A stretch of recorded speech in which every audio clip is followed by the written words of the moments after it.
Então, nós temos aqui conosco nessa manhã o Gleison Miranda. Daqui a pouco eu vou falar mais sobre ele.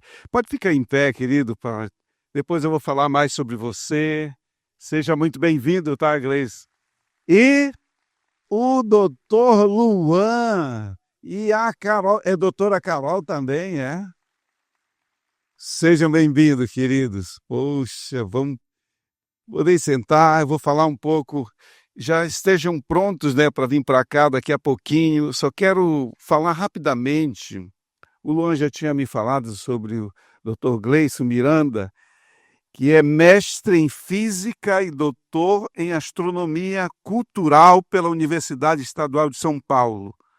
E a pesquisa desse homem de Deus investiga o universo, as galáxias, a formação do cosmos e a origem da vida a partir do diálogo entre a ciência e os saberes de diferentes povos e culturas.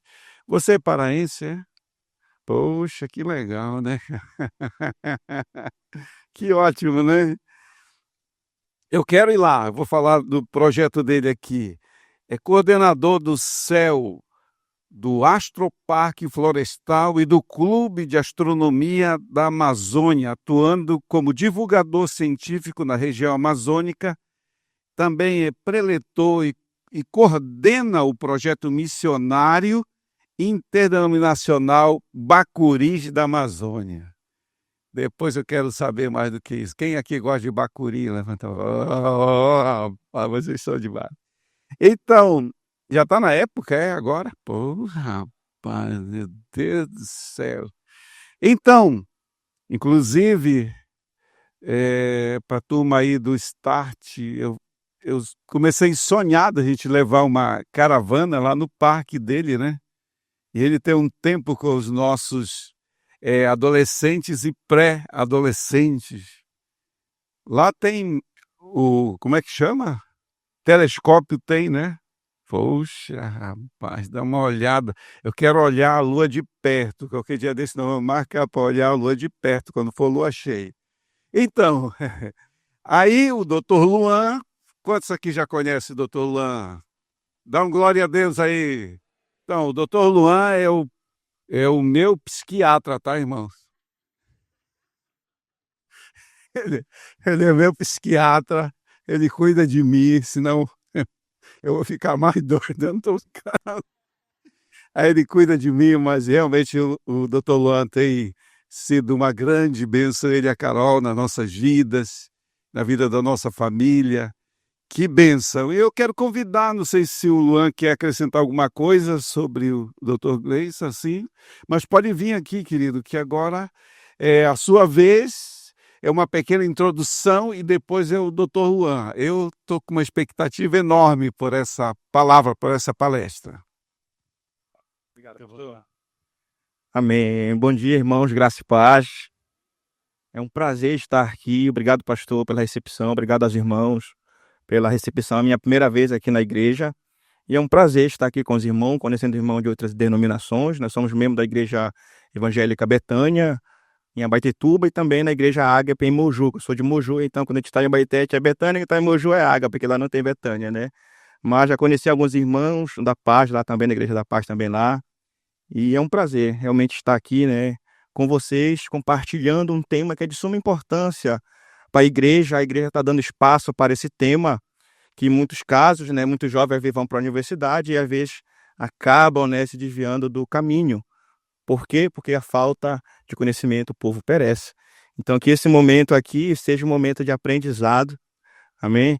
E que a gente venha aprender junto como a natureza, como o cosmos, como o universo, isso tem a ver com a Bíblia por si só, né? Como isso está relacionado com a criação divina, a perfeição divina. Então, eu gostaria de começar aqui com o Salmo 8, que é o versículo-chave, que eu gosto muito, antes de me converter, que eu tenho 12 anos de convertido, mas no início da minha conversão, eu ouvia muito esse salmo, lia muito e fortalecia a minha fé, que diz assim: quando contemplo os teus céus, obra dos teus dedos, a lua, as estrelas que estabelecestes, quem é o homem para que te lembre deles?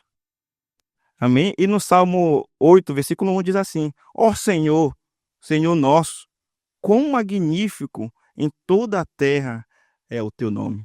Amém? E aqui no versículo, na verdade, no livro de Romanos, capítulo 11, versículo 36, diz assim: Porque dele, por ele e para ele são todas as coisas.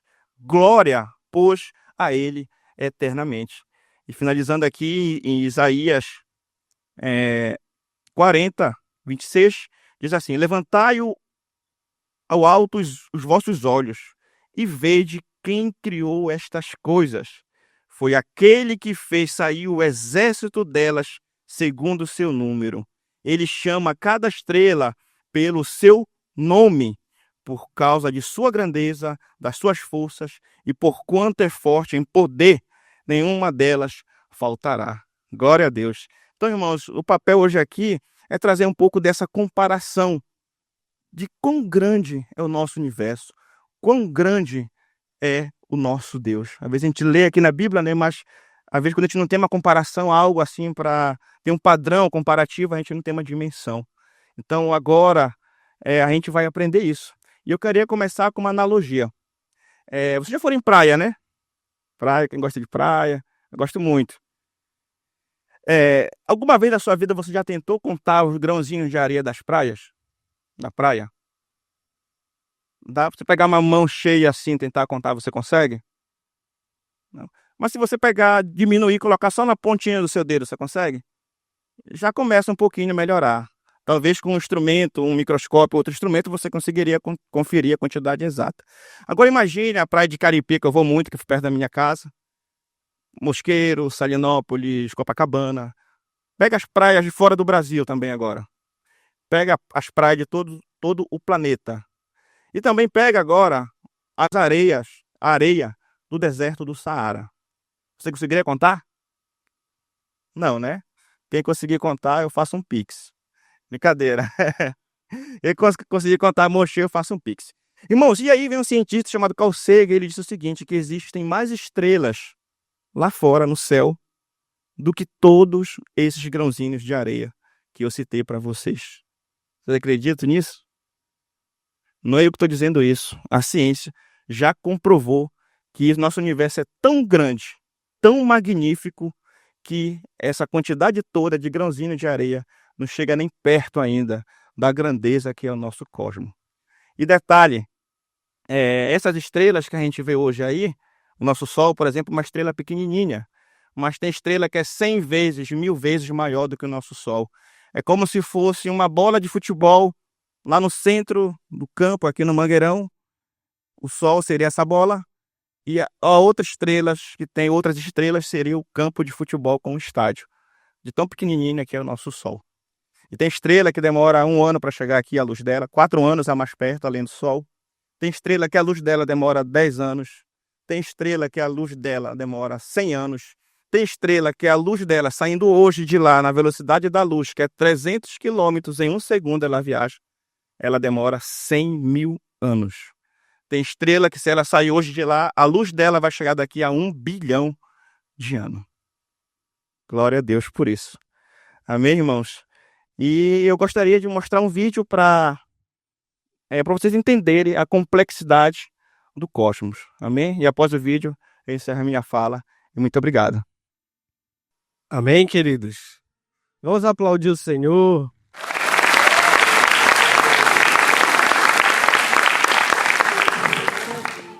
Hoje eu vou compartilhar com vocês o tema Deus e o Big Bang, que é um tema deste meu livro aqui que, graças a Deus, está fazendo sucesso.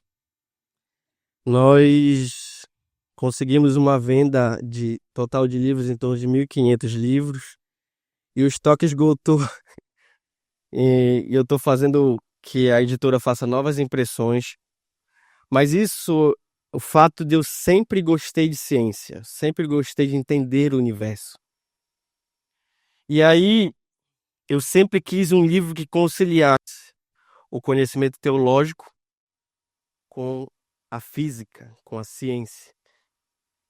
E aí nós vamos abrir nossa Bíblia no texto de Gênesis. É bem fácil. Gênesis 1, versículo 1, que diz assim: no princípio, Deus criou os céus e a terra. Curve a sua cabeça no seu lugar, por favor. Vamos orar por essa palavra, pela revelação de Deus. Senhor Deus, Pai, nós te queremos pedir nessa manhã que o Senhor continue falando no nosso coração. Nós pedimos que o Senhor ministre em nossos corações. Nós queremos sair daqui cheios da tua presença, cheios da tua unção, cheios do teu amor. É isso que eu te peço nessa manhã, em nome de Jesus. Amém. Hoje nós vamos fazer um tour pela criação de Deus. Nós vamos fazer uma viagem pela criação de Deus. E eu quero que você vire para o seu irmão aí do lado, olhe nos olhos dele, com muito cuidado, como diz o pastor Genildo. Dê um sorriso para ele, para ela, dê um sorriso. E diga assim: irmão, você já apertou o cinto de segurança?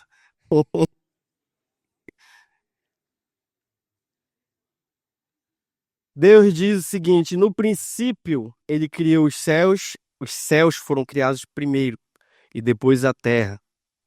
Mas a ciência, ela explica o seguinte, que o início veio por uma série de teorias. E entre elas, a mais conhecida é o Big Bang. Um cientista físico chamado Ed Hubble, ele foi olhar as galáxias e percebeu que as galáxias tinham desvio para o vermelho, a cor delas. E ele pensou, por que as galáxias têm um desvio para o vermelho, para a luz vermelha? E ele notou porque elas estavam se afastando. Então ele olhou para os céus e viu que o universo está crescendo, está expandindo. E consequentemente veio a ideia, se o universo está crescendo, está expandindo, no passado ele era mais próximo. No passado ele era mais próximo. Até um único ponto. Então, trazendo na história de tempo do universo, como ele está em expansão, quando você retrocede a linha do tempo, você vai ver que as coisas estavam tão próximas que a densidade era infinita, absurda. E a esse nome eles deram o nome de Big Bang. E o Big Bang, pela ciência, foi o momento de uma imensurável luz. Era impossível haver matéria no Big Bang. O que havia era luz. Então, literalmente, o texto de Gênesis sempre esteve certo. O início da criação veio com a luz. Mas, Luan, pode a luz originar toda a matéria? Pode sim, porque a luz é energia.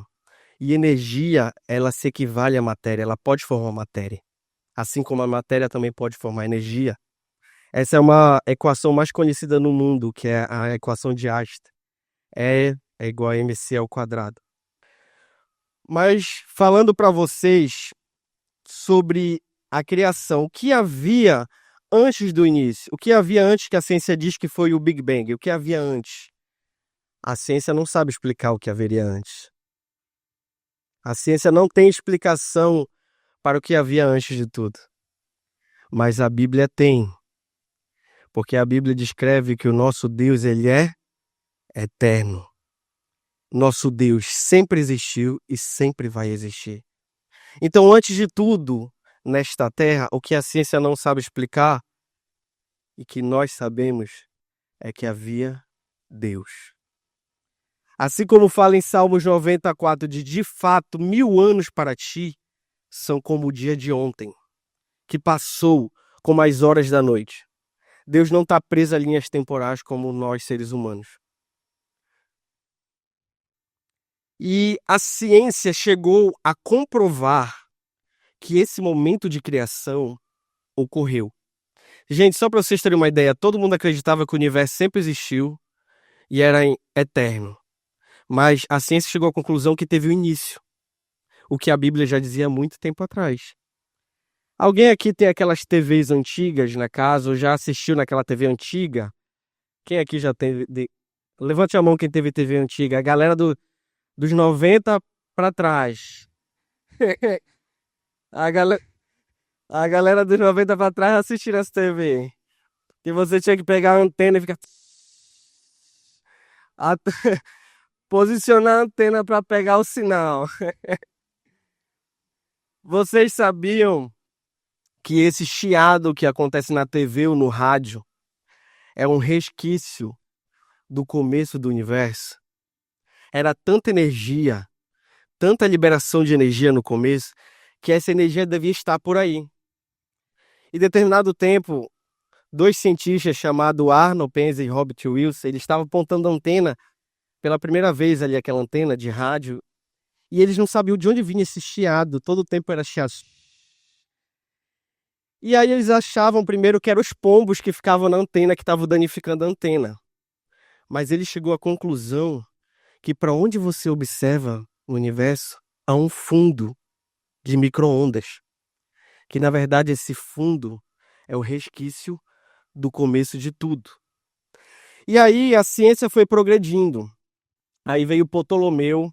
Ptolomeu ele acreditava que a Terra era o centro de tudo. A ideia da igreja no passado era que a Terra, tudo girava em torno da Terra. Mas aí veio um outro cientista chamado Nicolau Copérnico, que ele disse, gente, olha, é a Terra que gira ao redor do Sol. Não é o Sol que gira ao redor da Terra. E aquilo foi um escândalo para muita gente, porque as pessoas tinham aquela ideia de que a Terra era o centro de tudo. Que a Terra era o centro. Aí veio outro cientista chamado Kepler. O Kepler disse assim, gente, as órbitas, elas não são um círculo, elas não são perfeitas. Elas são elípticas. E culminou com Galileu Galilei confirmando que o Sol era o centro do nosso sistema solar. Então, nessa época, havia muito conflito das ideias que a igreja tinha da criação para o que a ciência comprovara. E aí vamos ao primeiro tópico da mensagem. No princípio, Deus criou os céus e a terra. E havia trevas sobre a face do abismo. O Espírito de Deus se movia sobre a face das águas. Deixa eu explicar uma coisa para você. Eu quero que você pense agora comigo. No texto bíblico diz, no princípio Deus criou os céus e a terra. E a terra era sem forma e vazia. E eu pergunto para vocês, vocês acreditam que Deus ia criar uma terra sem forma e vazia? O termo aqui era, na tradução em hebraico, tem a terminologia chamada Yahá, que quer dizer tornou-se. Então o texto na tradução em hebraico quer dizer, no princípio Deus criou os céus e a terra tornou-se sem forma e vazia. Onde eu posso comprovar isso, Luan? Em Isaías 45:18. Pois assim diz o Senhor, que tem criado o céu, os céus, o Deus que formou a terra e a fez, ele a confirmou, não a criou vazia, mas formou para que fosse habitada. Eu sou o Senhor e não há outro. E eu pergunto a vocês, Deus criou a terra e ela ficou sem forma e vazia, ela se tornou sem forma e vazia. Eu pergunto para vocês, o que aconteceu para que essa terra criada ficasse vazia e ficasse sem forma? Apocalipse responde. Apocalipse 12, versículo 3 ao 4, diz assim, e viu-se outro sinal no céu, eis que era um grande dragão vermelho que tinha 7 cabeças e 10 chifres, e sobre as suas cabeças 7 diademas, e a sua cauda levou sobre si até essa parte das estrelas dos céus, e lançou sobre a terra. Existe a possibilidade de que a terra desconfigurou pela queda de Lúcifer aqui no planeta. E o que Deus levou a fazer? Como a terra estava desconfigurada, ela tinha se tornado desconfigurada, Deus deu a ordem. Haja luz. E Deus disse, haja luz, e houve luz. E Deus viu que a luz era boa. E fez Deus a separação da luz com as trevas. O primeiro dia da criação, queridos, faz parte a luz. A terra estava sem forma, estava vazia, tinha se tornado assim pela queda da terça parte dos anjos caídos na terra. E Deus disse assim: haja luz. E houve luz. E ocorreu a separação de luz das trevas. Eu pergunto para você, que luz é essa? Que luz é essa? Que o sol e as estrelas foram no quarto dia. O sol e as estrelas foram criados no quarto dia. E eu pergunto, que luz é essa? A resposta é simples. Deus é luz. Deus não precisa de sol e estrelas. Ele é a luz. O nosso Pai é luz. Eu pergunto para você, o que aconteceu com Moisés quando ele viu um vislumbre de Deus? Como o rosto dele ficou? Resplandecendo luz. E em 1 João diz 1,5, esta mensagem que dele ouvimos e vos anunciamos, que Deus é luz, e nele não há trevas nenhuma. E Mateus 5,14 diz, vós sois a luz do mundo. Não se pode esconder uma cidade edificada sobre um monte.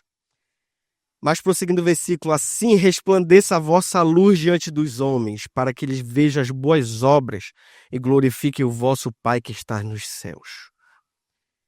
E por fim, Apocalipse 22 diz, ali, onde é ali, na cidade santa, não haverá mais noite. Não precisarão da luz de candelabro, você não vai precisar da lanterna do celular, da lâmpada de LED. Pois o Senhor Deus brilhará sobre eles e reinarão para todo sempre. Queridos, quando a palavra de Deus diz, haja luz, Deus estava dizendo, cheguei na terra. A presença manifesta de Deus estava na terra. E ele diz o seguinte, o nosso Deus não precisa de sol nem estrelas. Da mesma forma que ele é luz, ele diz, sejam vocês também luz. Nós temos que ser luz nessa terra.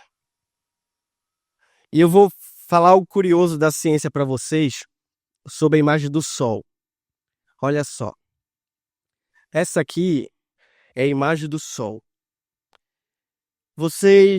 O sol, ele na verdade, ele é uma bomba de fusão nuclear. Ou seja, ele está totalmente liberando energia. No núcleo do sol, essa energia é liberada em alta energia, chamado raios gama. E raios gama, ninguém estaria aqui vivo. A energia que o sol produz, literalmente ia varrer todo mundo, não ia ficar ninguém. Altamente radioativa, ia realmente limpar a Terra. E aí eu pergunto para vocês, por que ninguém morre ao pegar uma luz do sol? A não ser que fique muito tempo na praia. Por quê? Porque é o seguinte, a luz sai em raios gama do núcleo do Sol. E ela vai passando até ela chegar na extremidade do Sol, demora 100 mil anos. Ou seja, aquela luz que foi produzida em forma de raios gama, ela demora muito tempo para chegar à camada externa do Sol. E nesse caminho ela vai perdendo energia, perdendo energia, perdendo energia. Quando ela chega na extremidade do Sol, ela se transformou em luz visível, altamente benéfica para o ser humano. Então, a ciência, muitas pessoas querem dizer que Deus não existe, mas não existe explicação para tamanha perfeição. Uma bomba de fusão nuclear conseguir energizar todo um planeta sem eliminar a vida. Quantos estão me entendendo? E aí você sabe, quando você sair aqui fora, quando você pegar aquela luz do sol, aquele fóton já saiu de lá do sol há 100 mil anos atrás. Você está recebendo uma luz que saiu há 100 mil anos atrás do sol. E quando ela sai, ela demora 8 minutos para chegar até você. Segundo dia da criação, firmamento no meio das águas. Gênesis 1, 6 ao 8. E depois disse Deus, haja entre as águas um firmamento que separe águas de águas. Sabemos hoje que o nosso planeta, na maior parte, é composto de água. E sem ela não há possibilidade de vida. Nós sabemos disso. Um ser humano consegue ficar em torno de 3 semanas sem comer. mas não dá para ficar 3 dias sem água. Não, não, é algo que o ser humano não vai conseguir. A água é muito importante para a vida. Alguns cientistas acreditam que a água chegou aqui através de cometas, que o planeta estava formado e a água chegou depois. Tanto é que a composição da água dos nossos oceanos é a mesma composição da água em gelo presente no cinturão de asteroides. E o que Deus diz? Qual é a comprovação que Deus diz? Que a água já existia bem no comecinho. Eu vou falar para vocês. O Espírito de Deus pairava sobre a face das águas. A água já existia. O que Deus fez foi tornar essa água passível para a criação dele. Ele fez o firmamento, a separação. Você tem água nos céus, você tem água nos oceanos, você tem água nos rios, vocês têm água debaixo da terra. Então Deus fez a separação dessas águas no segundo dia. E olha o que diz em Salmos 148, diz: louvai os céus dos céus e as águas que estão sobre os céus. Louvem o nome do Senhor, pois mandou e logo foram criados. Deixa eu falar uma coisa, a água é tão importante que em Apocalipse descreve que eu acredito nessa hipótese que quando Satanás caiu na Terra, ele desconfigurou o planeta. Mas Deus restituiu o planeta. Adão foi lá e desconfigurou de novo. Adão foi lá e deu uma desconfigurada de novo. Aí Deus falou o seguinte: olha, é o seguinte, no final, não esquente cabeça que eu vou configurar tudo e vai ser melhor do que nunca. E aí, em Apocalipse descreve que no final uma estrela cairá na terra com o nome Absinto e ela contaminará a água terrestre, porque sabe que a água é importante para a vida. Terceiro dia da criação. Primeiro dia haja luz. Segundo dia, firmamento das águas. Terceiro dia, árvore frutífera que dê fruto conforme a sua espécie. Vocês sabiam que é praticamente impossível acertar essa sequência? A ciência comprovou que é...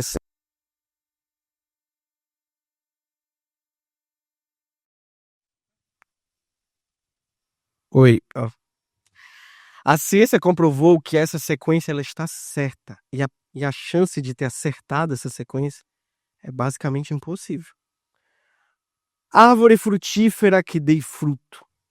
E disse Deus: produz a terra erva verde, erva que dê semente, árvore frutífera que dê fruto, segundo a sua espécie. Cada semente que está nela sobre a terra, e assim foi.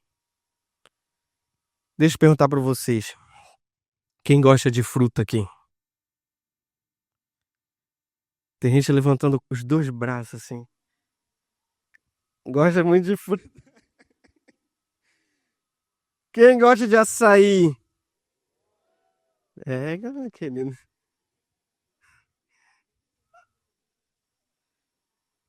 Quantos acham que a planta é essencial para a nossa vida aqui, amém? As frutas que Deus deixou. Os cientistas acreditam que o surgimento de seres eucariontes. Eucariontes são seres que produzem seu próprio alimento, que deram origem às plantas. Gente, isso aqui é o milagre do milagre. Como um ser vivo consegue captar luz do sol e produzir energia e liberar oxigênio. As plantas literalmente usam a clorofila para absorver luz solar e formar energia. A ciência acredita que surgiram seres pequenos, que eram eucariontes. Depois esses seres foram crescendo, literalmente com uma substância chamada lignina. A lignina, na verdade, é o que dá origem aos caules e aos troncos das árvores. Sem essa substância não haveria árvores grandes. Não haveria um açaizal. Não haveria as árvores. E o seguinte, posteriormente essas árvores, elas começaram a ter flores. E as flores são responsáveis pelas árvores espalharem pelo planeta inteiro.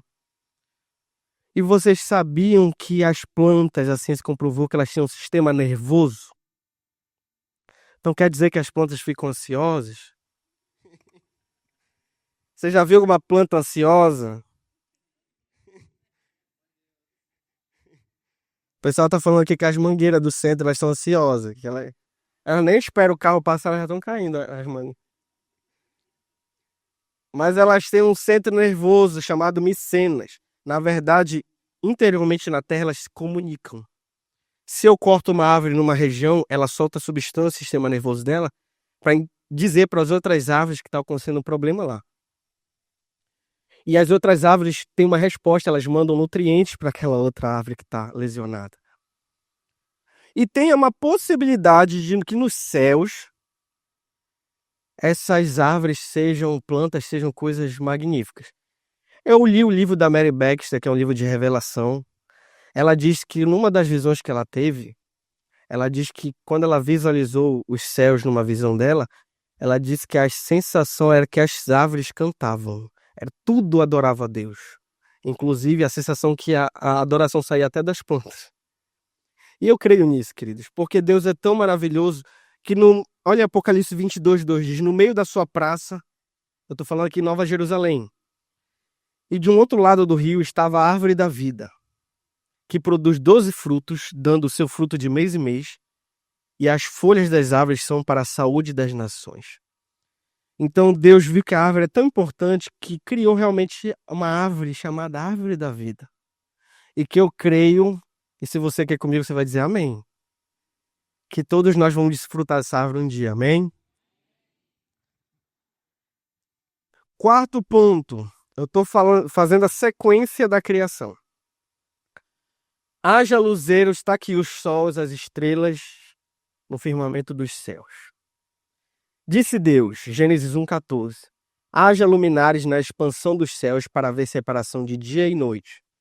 E sejam os luminares na expansão dos céus para iluminar a terra, e assim foi.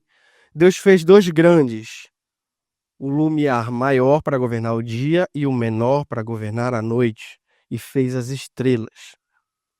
Essa foto aqui, deixa eu ver se dá para projetar aqui, essa foto aqui é uma das fotos mais bonitas que eu acho do universo todo. Ela foi feita pelo telescópio James Webb, que é o telescópio mais potente que a humanidade já construiu. E, na verdade, isso aqui é uma nebulosa. Nebulosa Pilares da Criação. Essa nebulosa é onde as estrelas nascem. As estrelas ainda continuam nascendo. Mas também as estrelas morrem. Elas morrem e podem gerar grandes explosões. Inclusive, dependendo do tamanho da estrela, quando ela morre, ela pode criar coisas assim fantásticas. E uma das coisas que pode acontecer, porque vocês sabem que a estrela ela é um reator de fusão. Então vai chegar um momento que o combustível vai acabar. É um combustível. O combustível se chama hidrogênio. O hidrogênio está colidindo com o hélio e liberando energia a alta pressão. Só que vai chegar um momento que o hidrogênio ele vai acabar. E aí o que vai acontecer? A gravidade ela vai começar a ganhar a guerra. A fusão faz o Sol querer explodir, a gravidade faz o Sol ficar no lugar, mas no futuro o combustível acaba. E aí o que acontece? A gravidade ganha. Na hora que a gravidade ganha, ela comprime o Sol, a estrela que é um Sol, vai comprimindo, e nessa compressão é formado os metais mais preciosos do nosso universo. Quem tem joia de ouro aqui? Levanta a mão, porque eu quero ver no final eu chegar perto. Quem tem joia de ouro? Ah, porque o ouro é tão importante? Porque não dá para fazer ouro.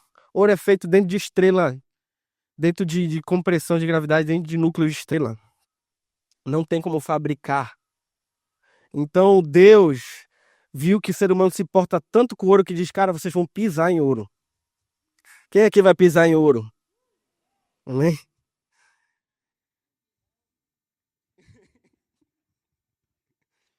Porque nos céus as ruas serão de ouro. Agora estamos chegando no nosso ponto, né?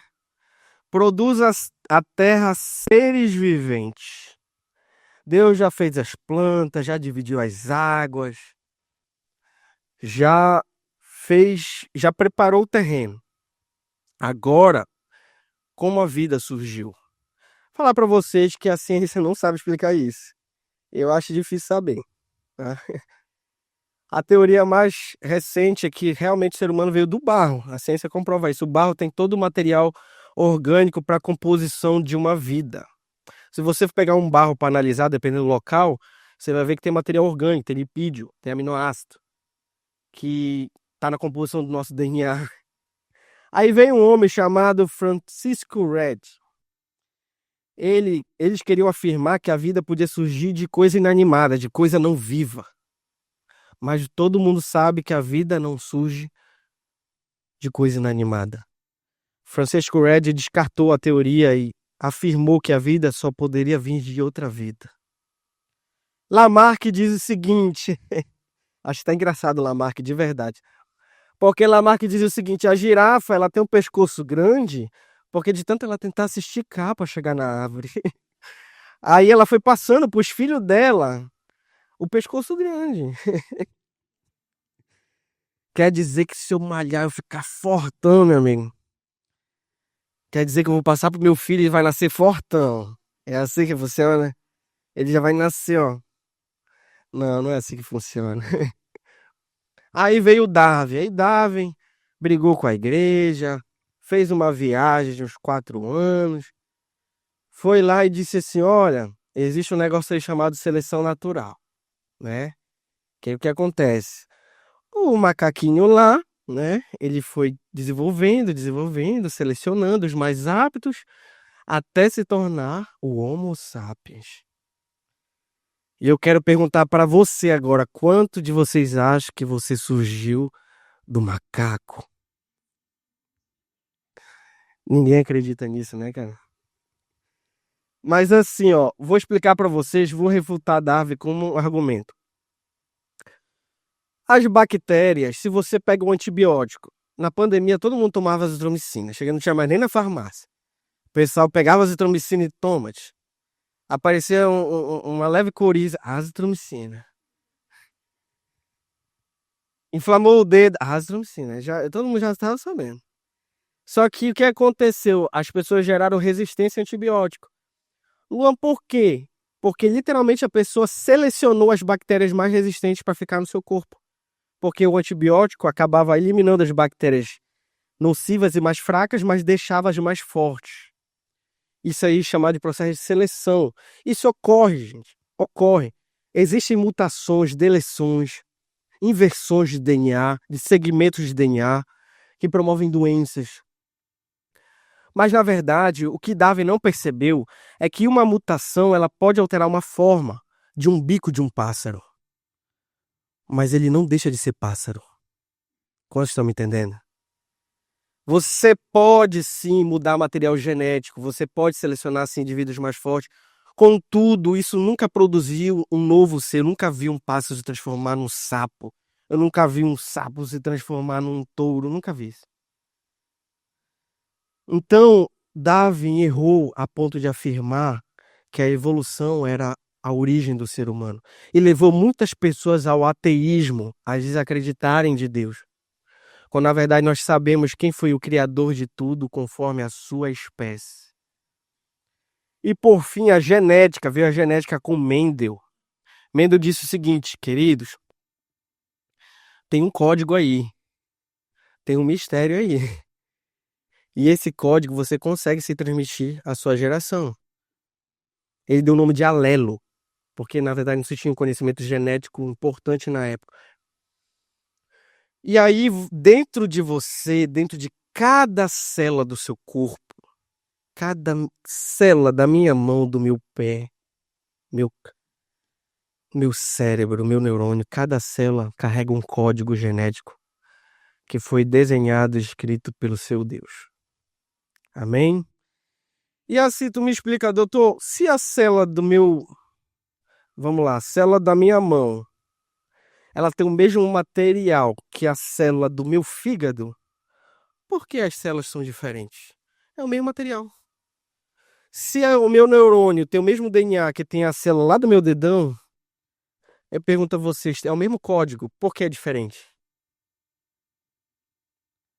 Porque vem outro milagre de Deus. A célula do fígado, ela sabe qual parte do DNA ela vai expressar. Não significa que cada célula tem todo o DNA, mas ela sabe qual parte ela tem que transcrever. Ela não transcreve o DNA todo, ela pega um segmento, e naquele segmento está a função dela. Quantos estão me entendendo? Estamos chegando ao fim. Chegamos no 6º dia, que aí vamos ter a criação dos animais, do ser humano, tá? Projeta aqui para mim a imagem do... Olha aí, olha aqui. Olha, quer dizer que você veio do Australopithecus. Será que foi? Foi selecionando. Se você for pegar isso aqui, a pessoa que acredita nisso aqui, acredita que ele teve que ter morte para chegar a um ser funcional. Que na verdade não é isso. Olha que Gênesis 2:7 diz: E formou o Senhor Deus o homem do pó da terra, e soprou em suas narinas o fôlego da vida, e o homem foi feito uma alma vivente. Queridos, eu imagino, quando eu gosto de debater com ateus, de verdade. Eu gosto. Eu já debati com vários. Teve um que ele falou assim pra mim que esse negócio de inferno não existe, inferno e céu não existe. Ele era um astrofísico também. E eu debati com ele, não existe, eu já li a Bíblia e não existe. Isso aí é um local lá em Jerusalém, chamado Gólgota. Ele chamava aquilo de Hades, de inferno. Ah, é? Tá bom. Jesus falou o seguinte, olha o que Jesus disse. Jesus disse que o inferno tem cheiro. É uma propriedade química. Jesus disse que o inferno tem temperatura e é bem quente. Jesus disse que o inferno tem som, ranger. Duas propriedades físicas. Você acha que onda sonora se propaga no nada? Não, ela se propaga em lugar. Vocês estão me ouvindo porque existe um ar aqui que está transmitindo a onda sonora até vocês. Então o inferno é um lugar. E aí, eu imagino, eu digo para ter o seguinte, falo para eles pensarem. Você pega qualquer animal da terra, pega um cachorrinho. Quem tem pet aqui? Quem tem cachorrinho? Quem tem um gatinho? Quem tem uma zebra? Não, mas assim, você pega qualquer animal, pega o seu cachorrinho. Se você abraçar ele, ele vai te amar. Se você der a comida dele, ele vai ficar muito alegre. Mas também se você chegar pro cachorrinho, ele vai ficar triste. Por quê? Porque o animal, tem duas fases, ele é corpo e alma. Tu não vai ver o teu cachorrinho orar para Deus. Tu não vai ver o teu cachorrinho com vazio existencial. Você não vai ver isso. Você vai ver ele com instinto de sobrevivência. Por quê? Porque ele tem corpo e alma. Eu falo isso para ateu quando eu debato, sim. Agora vamos pro ser humano. Olha pro ser humano. A Bíblia descreve em Gênesis 2:7 e soprou em suas narinas e o homem se tornou uma alma vivente. Eu imagino Adão, Deus formando Adão no barro, o Adão saindo igual um animal. Aí Deus vai lá e sopra dentro dele o fôlego de vida. Sopra dentro dele o seu espírito. E aí, a partir daquele momento, o homem se tornou a imagem e semelhança de Deus. Tem um ex-militar que ele sofreu um acidente no campo de batalha na sua face e não teve procedimento cirúrgico para corrigir. Ele tentou corrigir e não conseguiram. E a imagem dele ficou fragilizada. Só que Deus falou para ele o seguinte: queridos, a imagem externa, as pessoas pensam que transmite a imagem de Deus. Mas não é assim. Porque Deus falou para ele: você é a minha imagem e semelhança. Porque dentro de nós a gente tem um espírito que só o ser humano tem. E quando a pessoa entrega a sua vida a Cristo, esse espírito renasce dentro da pessoa. E eis que tudo se fez novo.